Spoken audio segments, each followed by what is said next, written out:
Good morning everyone! This is Susana Bartolata Mix Vlog. Hello, good morning guys. Iikot muna po ako dito sa field. Papakita ko sa inyo yung aking lugar, my place here where I'm working. This is it. Yan po yung gaano kalawak yung ginugupitan kong grass. Ayan, malinis na po oh. Yan, malinis na po siya. Hindi na po siya yung kapitbahay ko ang haba ng grass niya. Hindi pa siya nakakapagkat ng grass. So ayan po, papunta yan doon sa end na yung kung saan may fence doon. Yan guys, yan ang taas ng ano nila oh. Yung dalawa kong horses there eating grass. My 2 horses there. This is my daily routine. Ayun po, isusum ko po yun. Ayan. My 2 horse eating grass there. Yan po o, kung gaano kalapad yung ginugupitan ko ng grass. Magkukuha po ako ng ano, ng bembo. Kaya may dala akong lagari at itak. Yan. So, yan po yung lugar ko kung saan ako nagtatrabaho. Kailangan itong mga dahon na to at papasukin doon sa kabila. Kasi nandito sa fence. Ang lakas ng hangin kanina. Kaya ganun.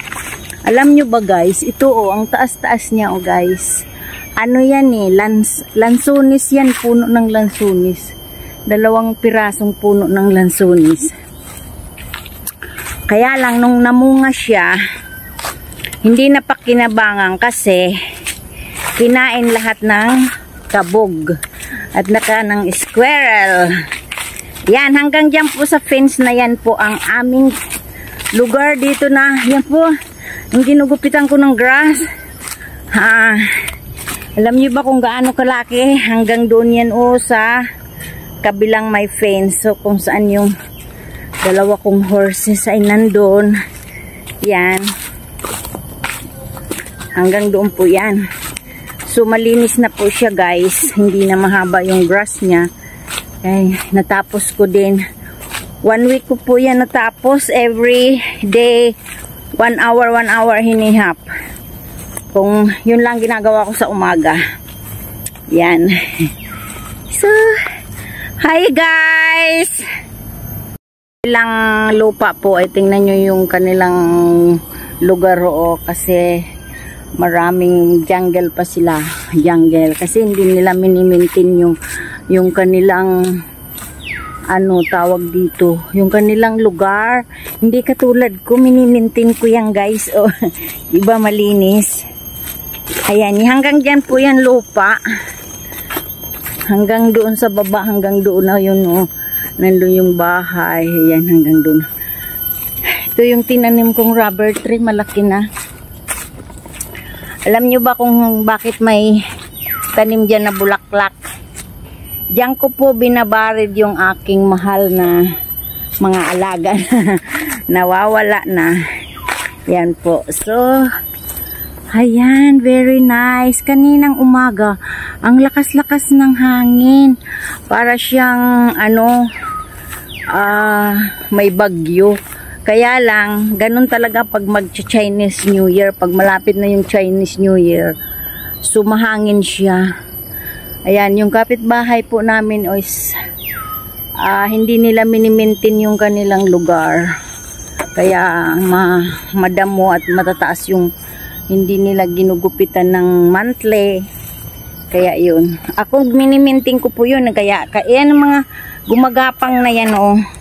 Tinatagbas ko po yan. Tinatanggal ko. Kasi ayaw ko yung may gumagapang sa fences na mga ano. Mga creeper. Lalo na. Nililinis ko po yan oh. Kaya wala pong ano. Agay. Pinagat ako ng lamok. As yan. Tinatanggal ko po yan. Kasi yung ayaw ko pong may nag-aano sa fence ng mga ganyang creeper na mga damo. Yan guys. Mayroon doong jungle o nililinis nila kasi tatayuan nila doon ng bahay. So, sa kabilang kalsada, gagawan nila ng bahay yan, guys. Kaya yun, hanggang doon, guys, yung parang malinis na walang kahoy, tatayuan po nila yan ng bahay. Yan po ang malinis na yung aking garden, ay yung aking place. Yan. So, yan lang pong ginagawa ko every day, ay every month. Yan. Yan ba po ang kukunin ko, guys, kasi gagawin naming fence, kasi may mga tanim kaming bago doon sa baba ng aming garden. So, para hindi pumunta doon yung kabayo, kaya sisecured muna. Kukuha ako ng pang gagawin naming fence. Ito matanda na to. Hindi na ito lumalaki kasi ito yung ginagawang ratan. Yan, guys, diyan lang muna kayo, guys. Tatapusin ko yun, guys, yung ginagawa ko, guys. Ayun. So, ayan, pinakita ko na sa inyo kung gaano kalaki yung aking ginugupitan. Buong pong from there hanggang doon, hanggang sa labas po ng gate. Yan po yung ginagawa ko. Yung kamuting kahoy ko po na kinukuhaan ko ng talbos, ang lago. Kailangan makapaggata na naman ako niyan, guys. I love you all, guys. Bye-bye. Please subscribe my channel, Susana Bartolata Mix Vlog. Thank you so much to all my subscribers and my viewers. I love you all, guys. Sa lahat po na nag-view ng video ko, para na rin po kayong nakatulong sa aking pag-charity. This my channel is for charity purposes. Thank you so much. I love you all. Bye. Please subscribe my channel sa hindi pa po nakasubscribe ng channel ko, Susana Bartolata Mix Vlog. I love you all. Bye. God bless always and take care. Have a nice day.